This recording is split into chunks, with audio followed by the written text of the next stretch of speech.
Iniulat ng grupo ng mga pribadong ospital na tumaas ang mga kaso ng COVID-19 ngayong holiday season.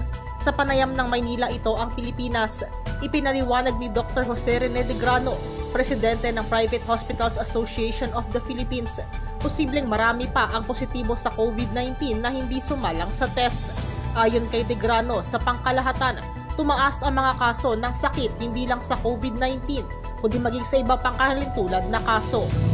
Tama po. Medyo tumataas po ng konti, pero ito po ang sinasabi natin. No? Medyo hindi naman po high risk or critical yung usual na mga na-admit. Ano?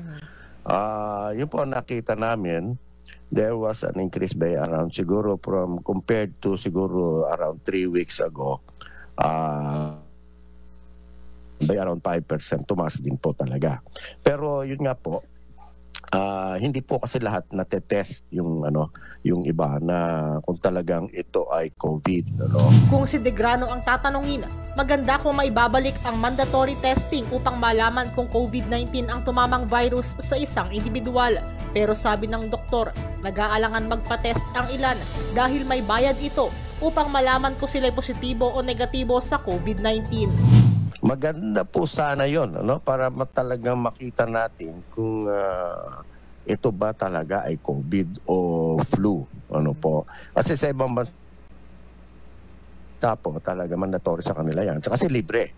At okay lang, pupunta ka lang sa isang area, tetest na po kayo, ganyan. Dito po siyempre medyo may cost din po sa ating mga kababayan, kaya hindi po lahat sila ay nagpapatest.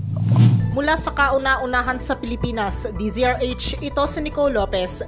Tuloy-tuloy sa pagbabalita, tuloy-tuloy sa serbisyo, sama-sama tayo Pilipino.